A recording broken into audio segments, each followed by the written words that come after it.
Hello, everyone, and welcome to today's webinar, How to Optimize Your Total Rewards Strategy with HR Tech and AI. Featuring Jim Newman, the CEO of Horizons, and Philip Misovsky, CEO at Seamless Cloud. My name is Raviola. I work with content in Seamless Cloud's marketing team, and I'll be moderating this webinar today. Let me just move a couple of slides. Firstly, just a brief introduction. We're an independent software company providing cutting-edge enterprise HR tech solutions. We design, develop, and implement employee experience cloud solutions, including job points, nurture, skills, and well-being to help employers manage their workforce and deliver exceptional employee experiences.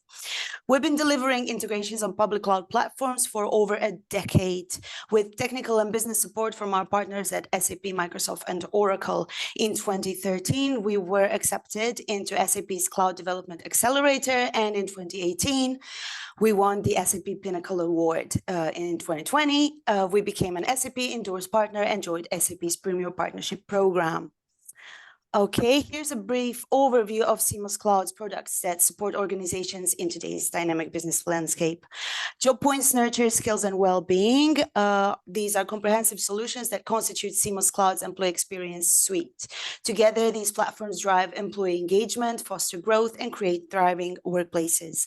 Job points, Seamless Cloud's flagship solution, revolutionizes employee recognition and rewards, helping companies acknowledge hard work, celebrate achievements, and reinforce positive behaviors. Nurture, an employee communication solution, keeps the entire workforce connected, aligned, and engaged. And well-being, we assist companies in boosting employees' well-being, health, and sustainability impact. And finally, skills is a talent intelligence solution built on the SAP Business Technology Platform for identifying, reporting, and running a skills strategy. Okay, so just before we kick off with today's agenda, here's a bit of house rules. You can use the Q&A function to pose questions. After our interview with Jim and Philip, there'll be some time. And you can also use the chat option to introduce yourself and spark conversations with others. And for anyone who wasn't able to attend or needs to leave early, we'll send out the webinar recording shortly. Okay, so here's what we're going to talk about today: the key trends and challenges in total rewards and employee experience, how HR tech and AI can help you create a more effective, efficient, and engaging total rewards program. We'll be also sharing some great examples and good practices that have of companies that successfully leveraged HR tech and AI. Here's a little bit about our speakers. We have Jim Newman, CEO of Horizons, with over 25 years of experience. Jim Newman has provided strategic direction and leadership for Horizons. His expert knowledge of digital core HR systems has helped hundreds of companies embrace cloud-based technologies. On the other hand, we have Philip Misovsky, our CEO of Seamless Cloud. He brings more than 2 decades of experience working with SAP and Oracle and in-depth knowledge of business processes and HR technologies. So, gentlemen, if you'd like to introduce yourself in a couple of short words, and then I'll proceed with my presentation. Jim, welcome. It's great to have you here. Yeah, thanks very much, Raviola. Jim Newman here, and really pleased to be here. I'm joining you from wintry Minneapolis, Minnesota in the US. We actually got our first snowfall last night, to our surprise. So Halloween here is for the kids is going to be interesting. But yeah, I'm, as Raviola said, President and CEO at Horizons. We're an HR cloud company, and we're closely with companies like Seamless Cloud, and are excited to be here to share some of our experience and insights. So looking forward to the conversation. Great. And Philip, our audience knows about you, but say a couple of words nevertheless. Hi. Sure. So hi to everybody from my side. Glad to have Jim also on this webinar. We've known each other the last decade from different perspectives, and glad that we're working together. Joining you from Frankfurt, Germany, where the weather is full fall is in action here, so the leaves are definitely all on the ground, and Halloween is about to kickstart with all the kids and trick-and-treaty type of activity. So definitely a nice day for having a webinar, and seems like we have all weathers covered from snow to fall. Which we're just missing a little bit of a sunny weather, but maybe some of the audience who's joining us, maybe there's somebody from that part of the world. Anyways, I look forward to a great session today around total rewards. Great, thank you, Jim. Thank you, Philip. Okay, let's move on. Our audience knows lots about total rewards, but let's just go through it quickly to lay the groundwork. So generally, total rewards are all the ways that an employer rewards their employees for their work.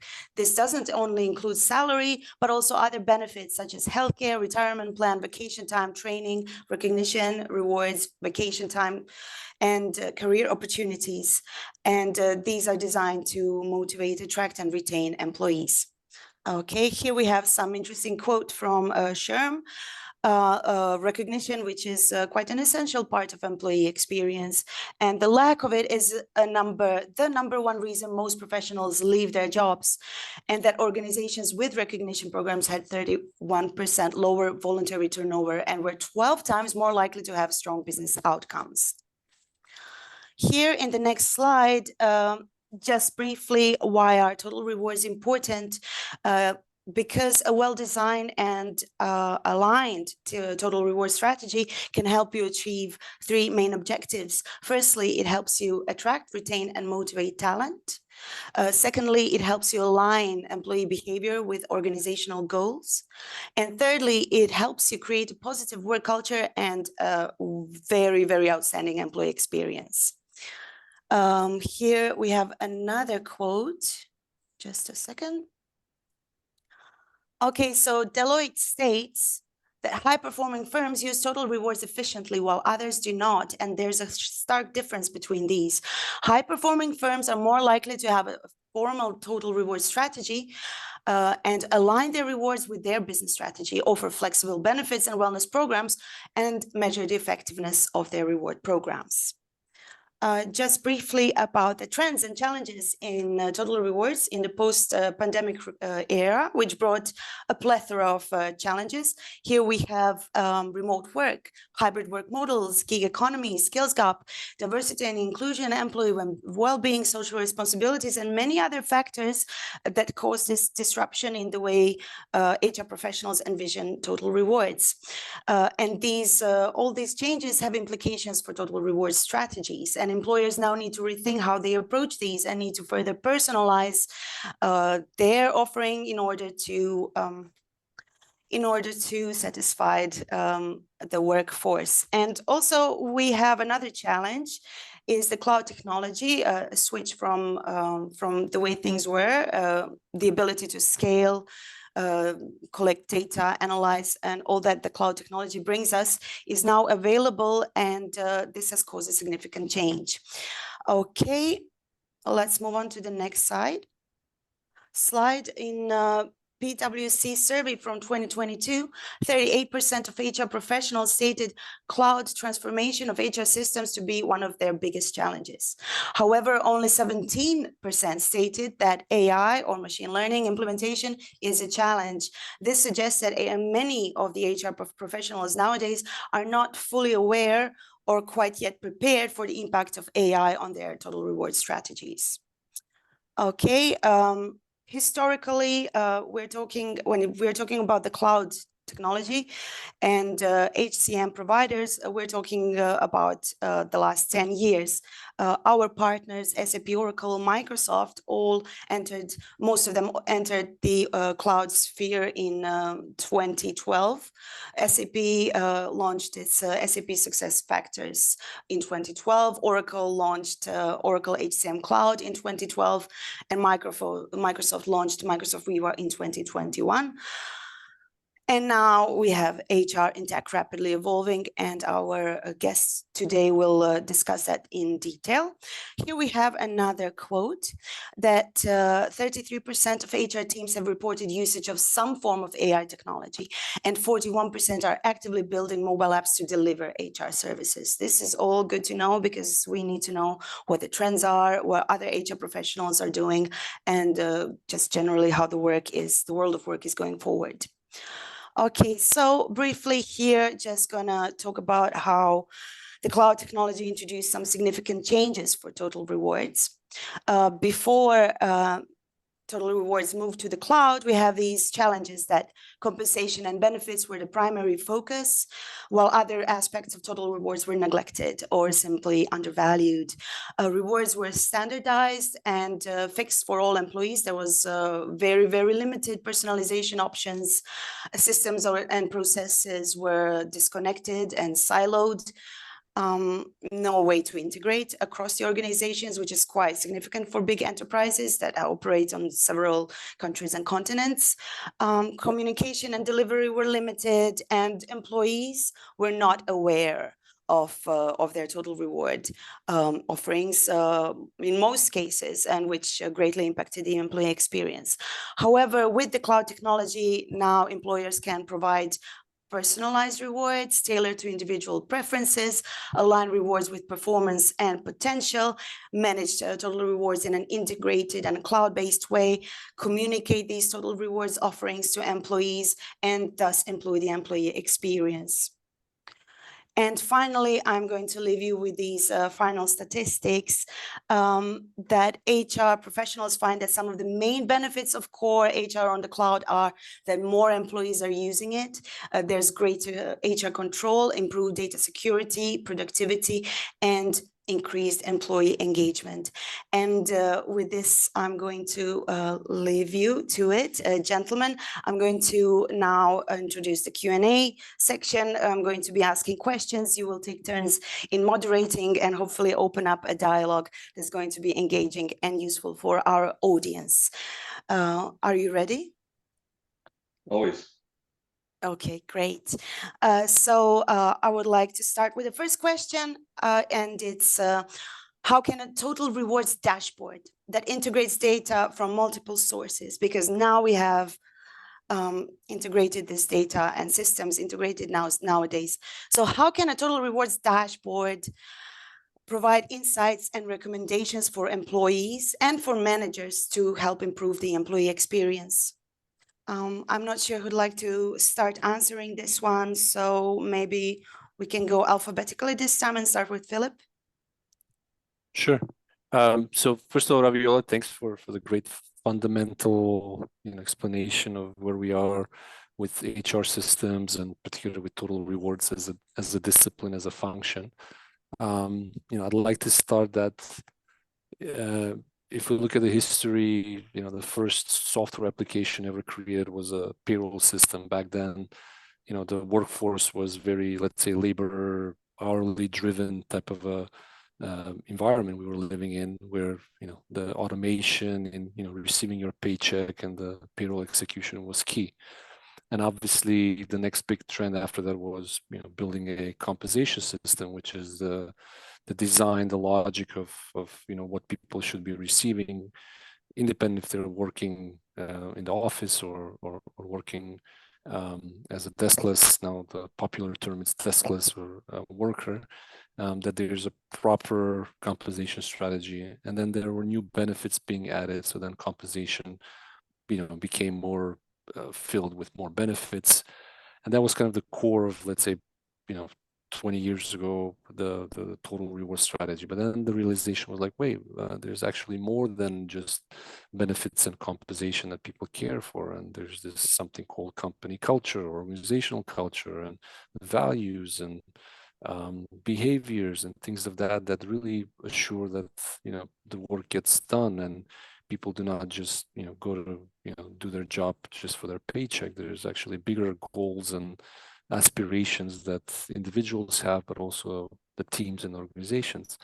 So then total rewards really evolved from just trying to be the, let's say, the design system for the payroll to execute the right paycheck, to something more beneficial, something more holistic, that looks at the company culture, the organizational values, the behaviors, and so on.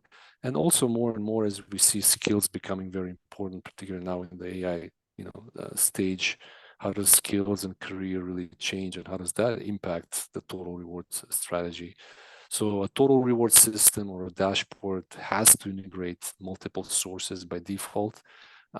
meaning it's not only your HR core data, there's a lot of other sources that provide insights and relevant data for employees. That means, you know, they're not just waiting monthly on their paycheck or once a year to receive a total rewards statement to see, you know, their expected pay and the bonuses. But I think the expectation are rising more, that there are actually other non-monetary benefits and non-monetary aspects that are important. And these statements, you know, need to become more and more regular. I mean, if an employee checks their bank, you know, once a day, once a week, I don't know, definitely more times per month, and you know, this is one of their favorite app on their mobile app, why shouldn't the total reward system that manages all these different sources also have such an experience for the employee that feels very consumerish, that feels like they're really reflecting, you know, all the value that they're adding to the company, and they can, you know, be constant in touch with such a system rather than once a year, or, you know, see it in the bank when payroll basically produces the result. So I think definitely there's a lot of improvements here that we see also from a manager point of view, how to assure equal and fair pay practices. This is a huge topic. There's actually laws, you know, that are applied particularly in the US, and, you know, more in EU that are being enforced. So definitely something also managers need to be in the loop as they are going through the yearly review processes, the compensation assignments, and so on. So very important to have a core HR system with the proper rewards, compensation, and benefit system, but also looking at the other aspects that are beyond the comp and benefits, like I mentioned, culture aspects, skills, and so on, and all of that put together in front of an employee to really see the holistic picture of the value they're getting from their time spent with the company. So I'll turn to Jim maybe to give your point of view on that. Yeah, I think you're definitely giving a great overview at a very, you know, at an aggregate level, and providing some history as well, which may be really beneficial for some of the viewers here. I'll just maybe take a tack to look at it from an HR leader perspective. And I think one of the things that HR and the C-suite's looking for is, what are we getting for an ROI for our programs? So how are they working? How are they being used? Where? And what kind of insights can we gain? So with cloud technologies, the ability to pull data from these multiple sources, we should be able to start to analyze now which divisions or regions or functions are fully utilizing and availing themselves to the tools and recognition rewards type programs that are available over and above the standard compensation, payroll, benefits, things. And even with benefits, for example, you know, in countries like here in the US, where benefits is a big deal, it's driven by the employer, not by the state. So then you're really looking to see, again, levels of adoption. Are they being well communicated? Are they understood? And then how do you correlate that ultimately to employee engagement, to the employee experience, right? And business performance for the company, because ultimately we're all trying to drive better employee engagement and performance, and ultimately engagement, so that that drives better experiences for our end customers and better business outcomes. So if you can analyze how and where those programs are being used, and you're able to collect employee sentiment around those programs, it gives you the insight to be able to take some action, which is probably going to be a theme of today's conversation, is gaining insight to action. So I think that's where customers, companies can really focus and start to understand the impact their programs are having, not just rolling out a program, but is it the right program? Can it be fine-tuned? What are the employees' feedback? Can we demonstrate we're making improvements? And that continuous improvement mindset. Okay, thank you both, Philip and Jim. To quickly summarize, because expectations of the workforce have changed, also expectations of the HR professionals have changed. Now more control is needed, and the tech has evolved. These total rewards dashboards need to be integrated and connected across systems. All right. You've mentioned, Jim, about gaining insights to action, and our next question just connects to that. How can AI help you understand and predict employee preferences, needs, and behaviors, and tailor the employee experience and reward offerings accordingly, with the end goal of creating a more engaged workforce? Jim, Sure. maybe this time you could start. Yeah, happy to. Well, I think first and foremost, since Philip had mentioned it, employees want to feel more than just they got a paycheck to do work. You know, we truly believe here at Horizons that they want to feel a sense of purpose, right? They want to be connected to the organization and greater than a paycheck. And in order to do that, you're typically is there a connection to their team that they work with on a day-to-day basis? Do they feel some sort of a connection to the overall company and its mission, and the customers it serves? Because they want to make an impact. Most employees want to make some kind of an impact on the world, and whether that be locally with their team and their community or broader than that. And so the right types of HR programs, and especially if we assist with where AI is going and what it can do, what we can start to do is surface employee sentiment, start to get a feel for how we can make rewards and recognition type programs, total rewards, more scalable, and then collect better insights. So if we can collect those insights on how these programs are working, we can also, and we can accelerate that with AI. So in the old days, you'd need people to collect the data in the systems and then extract the data and then analyze the data, and it takes time, it takes money, it takes resource, and most organizations, we just don't have the time. So you roll something out and you hope and pray for the best, and maybe you get some anecdotal evidence at times that things are working or aren't working, but by then it's a lot of time has passed. And I think what AI is going to do is it's really going to accelerate, it's going to empower HR to be more strategic and act more quickly. It's going to be there. The types of actions that they'll take will be more relevant to the employees, because they'll have more granular data. Why? Because AI was able to surface it. So I think what's really exciting about the world of AI is that a lot of the time-consuming, data-intensive type work that needed to be done for analysis is going to be automated to a large extent, and it can be trained and modeled. So that will give HR much more powerful tools to ultimately work towards improving the employee experience. And that's how we think AI is going to really start to make an impact on creating a more engaged workforce. Okay, thank you, Jim. Philip, have you got anything to add here? Sure, I'm just thinking about, like, such a big trend AI, but sometimes we oversell it to ourselves, thinking that it will solve, world hunger. And I think AI will do a lot of great things, no doubt, or whatever next, best technology will be.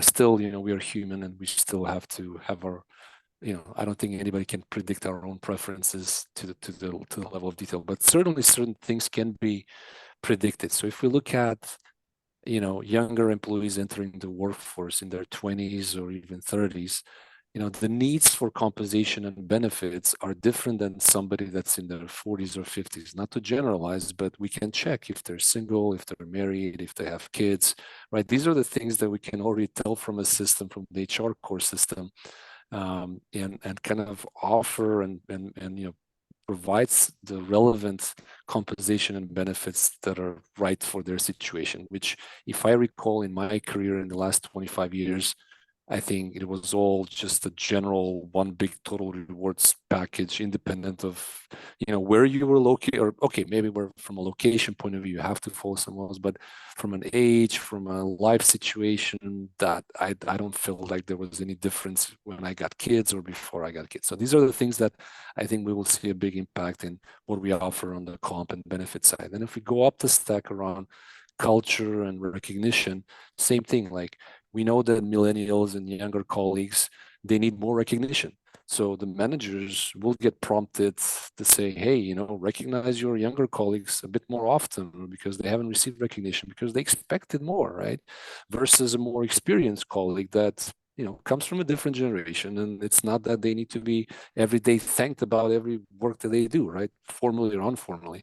So again, this is where AI will help to apply based on the situation, based on the manager, based on the employee, their age, their preference, their priorities. Also, hobbies they have. So if there's any one-time spot award that the manager signs, should that spot award not be more meaningful than $500 or $100 paycheck? Should that be maybe something relevant to their hobby? So if they're, I don't know, into specific sport or into specific activity, why not?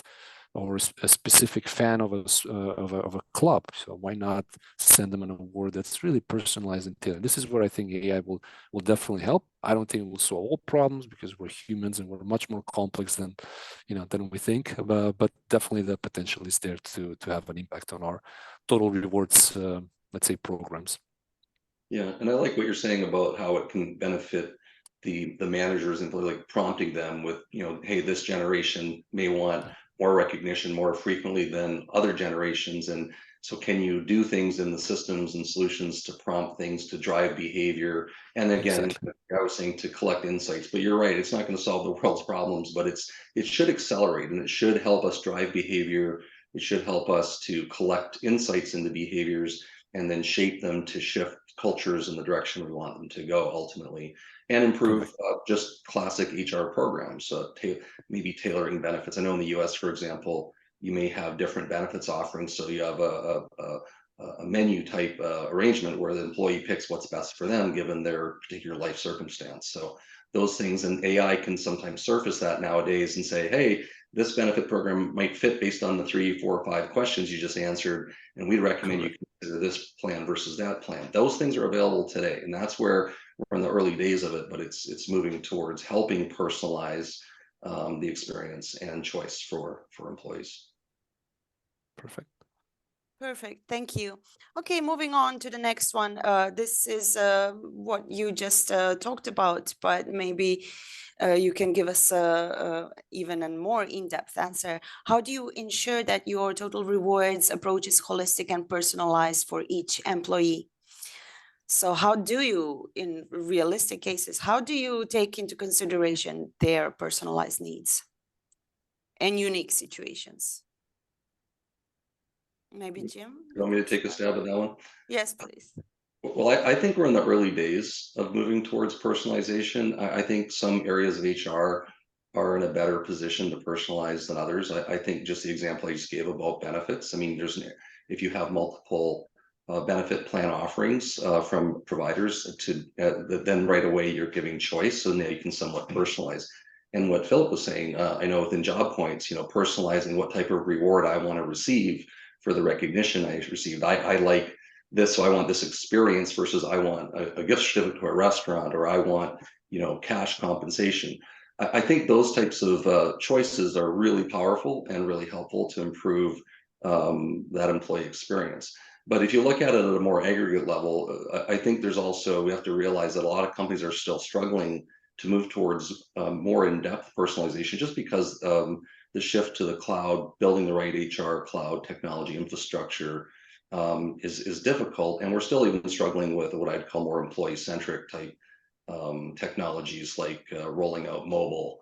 Right, chatbots are iffy if they're going to work. I think there was a study recently by Gartner suggesting that they're getting mixed reviews from employees on the effectiveness of chatbots. So, and I think personally, I'm not a big chatbot fan, so I can relate to that.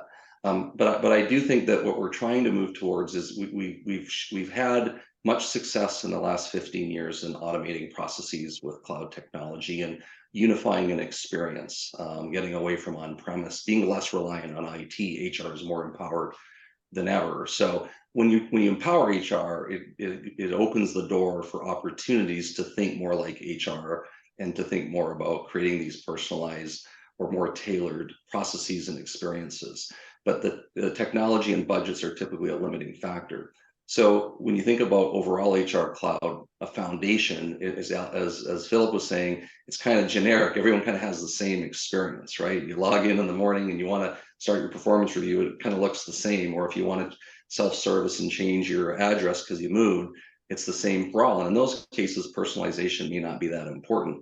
But as you start to look at where there's a bigger impact, your job, your learning, your development, your career potential within a company, and how you're recognized and rewarded for those things now gets a lot more personal. And I think that's where we're starting to make some improvements.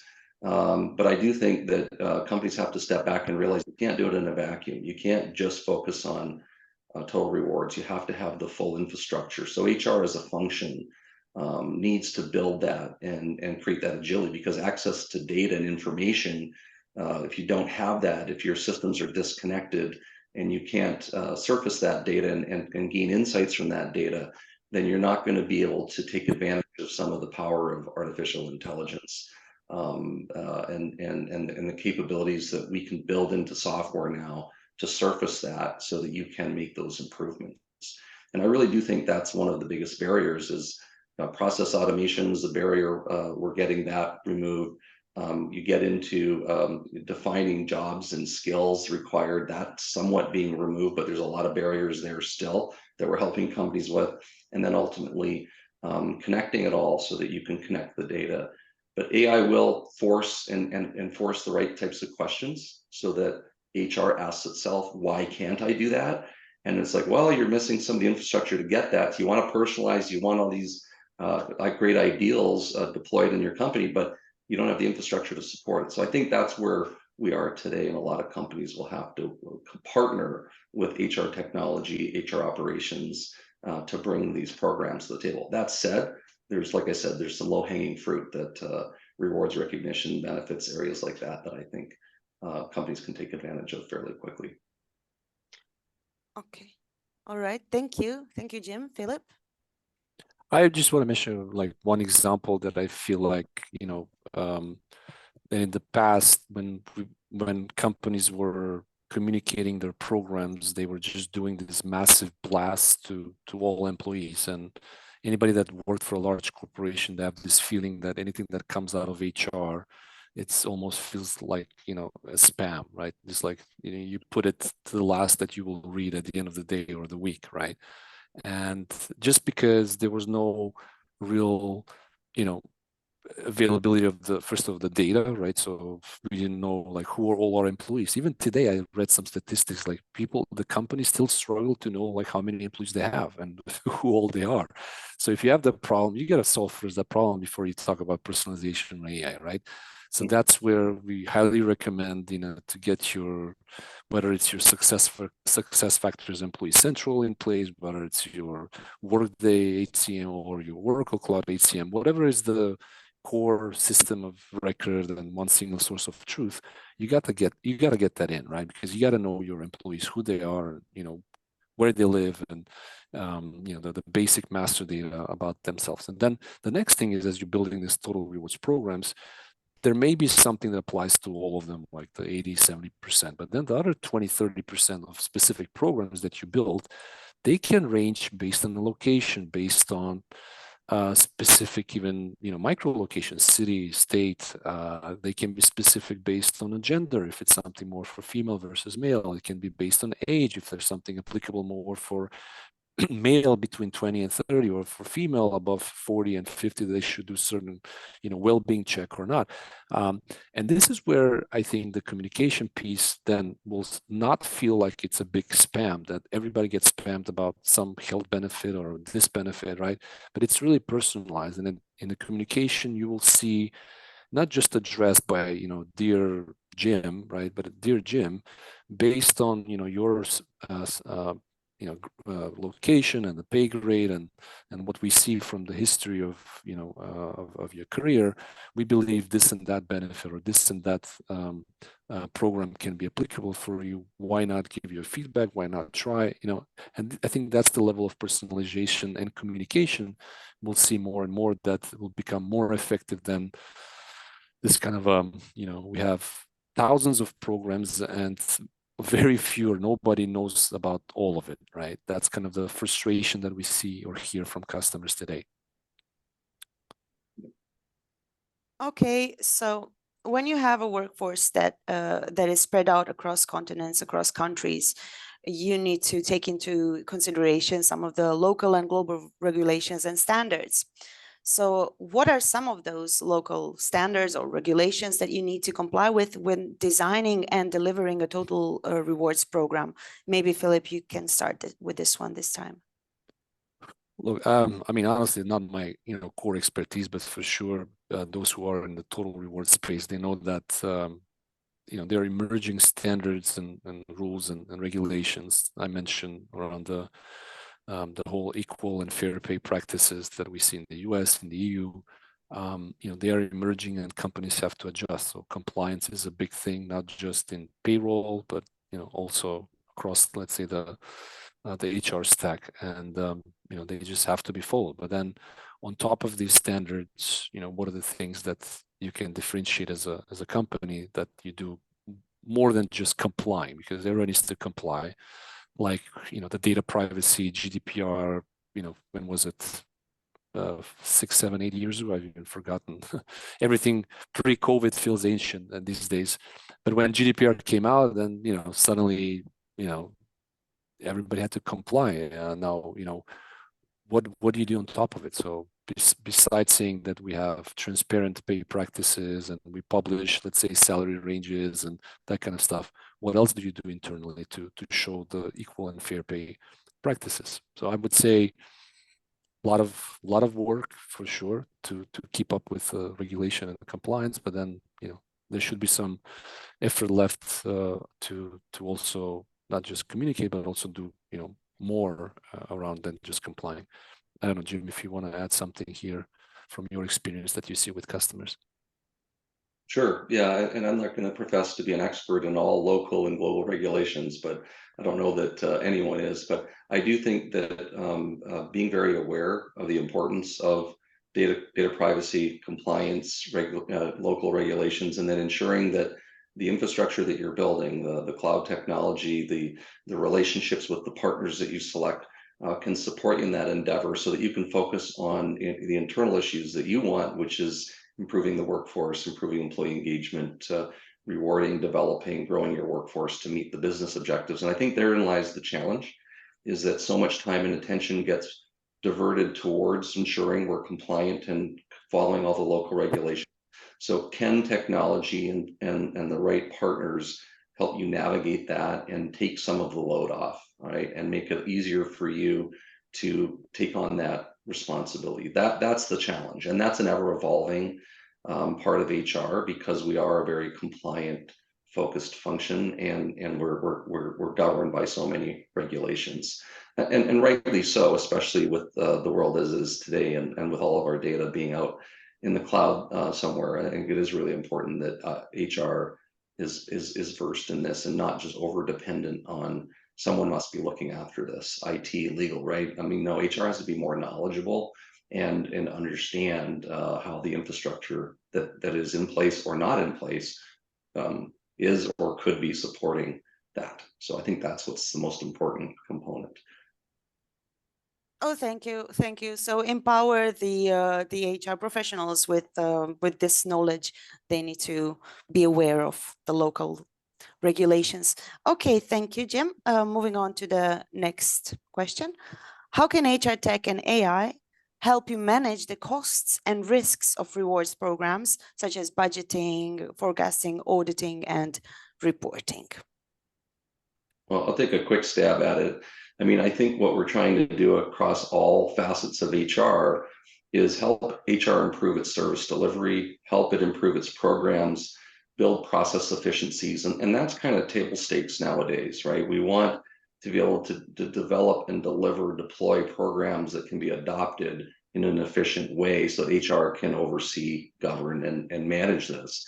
So tools that help automating tasks, that can help to collect data and the inferences, the insights that you can glean from that data, ultimately so that HR can see where the problem areas are, or where the opportunities are for improvement. And our goal, of course, is to help employees and managers and field HR, so they can be more efficient with their time. And so the tools that they have access to, the technology they have access to, they need to be able to log in and do their work in an efficient, easy way. And if AI can start to surface suggestions and ideas and insights that they wouldn't otherwise have the time or maybe even the skill set to do on their own, that's how it's going to really start to drive more value and decrease cost for HR to deliver more effective programs.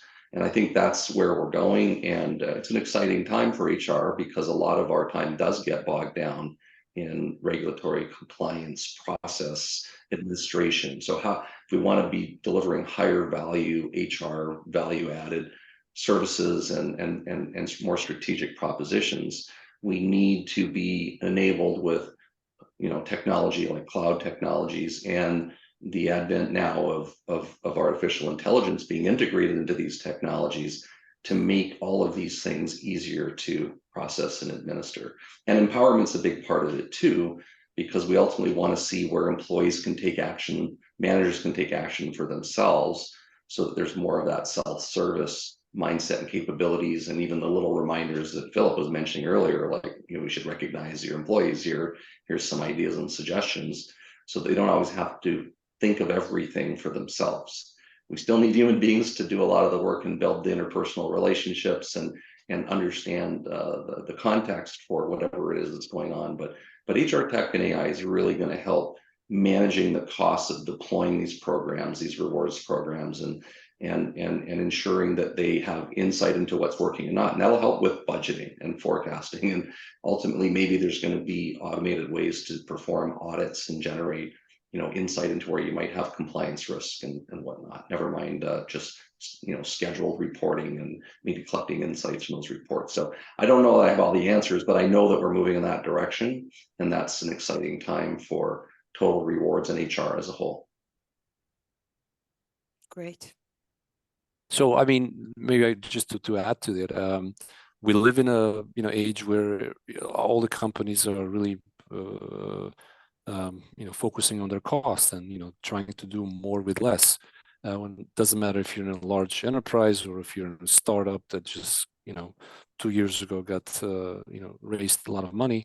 Now we live in a different space where it's all about efficiency. It's all about cost and really making the most out of the existing budgets we have.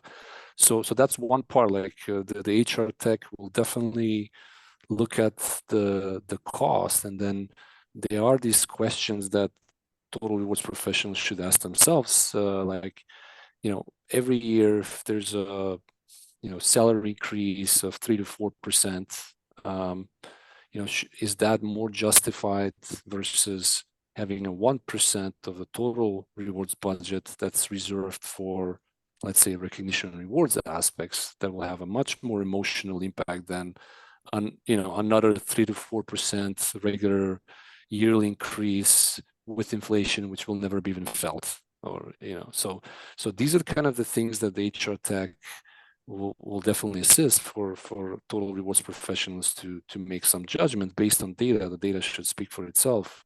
Whether an invest in these kind of rewards programs will have a higher yield on their culture and performance goals versus just a regular salary increase. So these are the kind of concrete example of what that can really help us. And then on the risk side and the fraud and the kind of the auditing, I think there will be definitely more of these kind of banking systems applied in our HR tech that really checks for any potential fraud or risks in such programs, that nobody's gaming the system. So if there's a new program for managers or for employees, whether it's peer-to-peer or manager-to-peer or top down only, or even in equity programs, right, to make sure that they're really followed, the rules are followed, that there is no gaming of the system, and if there is, that there is an alert, a proactive alert to the HR administrators, to the HR business partners, to the managers, saying, hey, this particular behavior in the system that we detect, like in the credit card, like if you have a US-based credit card and you try to use it in Europe, they're probably gonna put a temporary block and say, well, are you sure that you are using the credit card properly, even though you might be properly on a business trip in Europe.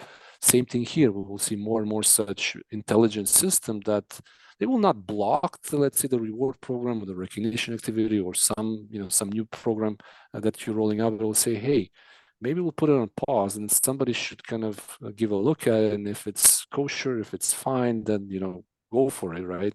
Go with the transaction, go with whatever the program that is supposed to do. So I think that's the other benefit that we will see, that HR total rewards professionals will have this control. They will be more in a governance role. They will more audit the system. They will be proactively seeing these notifications and alerts rather than, burying themselves into reports and trying to figure out if there's any misuse or risk or loss or such thing like they've done it in the past. Thank you, Philip. I must say that we've already filled up our 45 minutes, and we have one question from the audience. If that's all right with you both, we could try answering it before we end our session today. Sure. Okay, so this person would like to know, how is the automation and digitization of systems different than AI interfaced intervention? Can you give an example which clarifies the difference between digitization as compared to AI with regards to a total reward item? Well, it's a bit of a overloaded question. Yes. Maybe if the person is on the phone, on the line, maybe they can clarify. Also, jump in. But how is this different from where we were before? Oh, you have Piyush? Is that yes, okay? yes. Right. Piyush, if we're pronouncing your name properly, can you unmute yourself? Because we can't hear you. Thank you. Hello. Yes, hi. Hi. Just because I've been practicing total rewards item, just wanted to get, because in the conversation that I heard, we're talking about a lot of automation and digitization. So just because AI is a new buzzword, I wanted to just understand that, can you pick an example where we can say that, yes, this is an AI interface in a particular item, and this is a digitization interface in an item. So how is AI changing the entire paradigm of total rewards? You can pick any item in total rewards. Sure. I mean, okay, so I'll jump, or Jim, you want to go? Go ahead. So it's a fair question. Like, how's the world looking? How will you experience it as an employer, as a manager, or even as a total rewards professional, prior to AI, now with AI?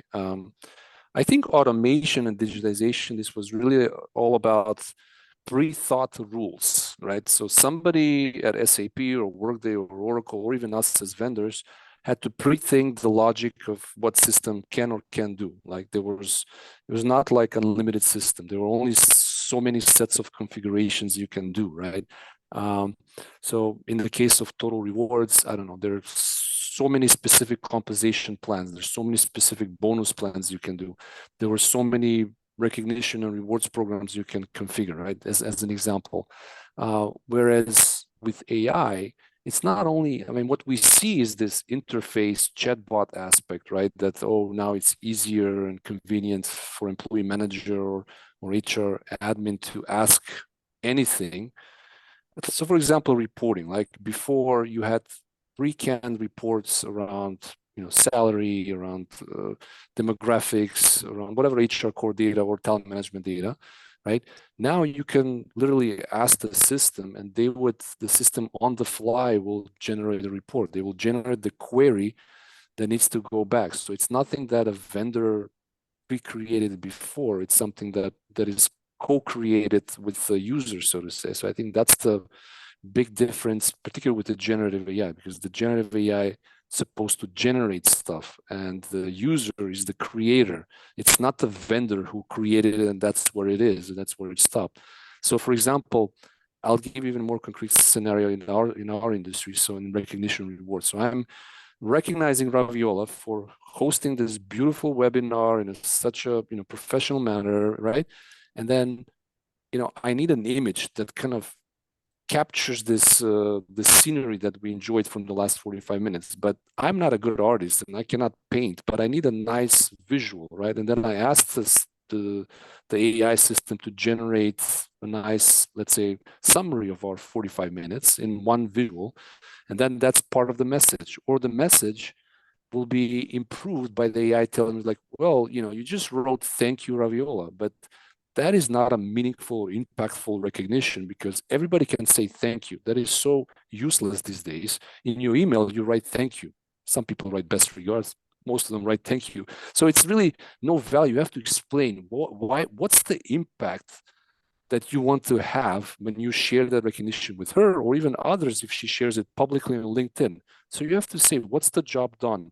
What is the context? What did she do so well? What are maybe some skills that she showed or not showed, right? So this is all the stuff that the AI system will help you to kind of, it will not generate for you, but it will nudge you to create the right impactful message, so it goes beyond "Thank you, Raviola," and that's it, right? So these are kind of examples that I believe AI has helped us accelerate our human creativity, our human potential. It sounds like a buzzword marketing, but we really see it, that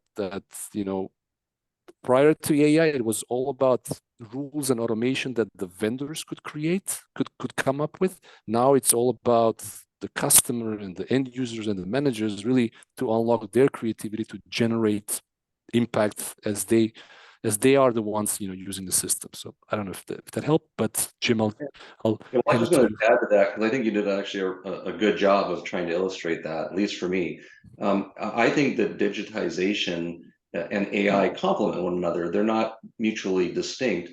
It's building into the artificial intelligence into the digitization of total rewards programs and systems and solutions that and then enables us to do things like Philip was giving an example of, to enhance the experience or speed up the process. Or he may have only put "thank you" to Raviola for the great webinar, but with AI he might have, and generative AI, he may have been able to get that image and create this vision that he had of, boy, I'd really like to have an impact when I send this, and it helped him to do that quickly and easily, as opposed to him saying, I don't have the time, so I'm just going to put "thank you" and send it off.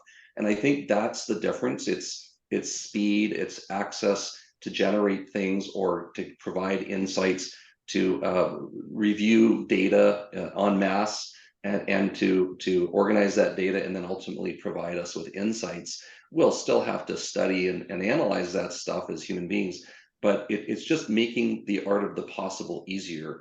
And this is the early days of where artificial intelligence, you're going to see it more and more integrated by vendors, but also not just to tell you what to do, but to empower you to learn how to leverage these tools to improve. And I think that's what's exciting about the combination of digitization and artificial intelligence being combined.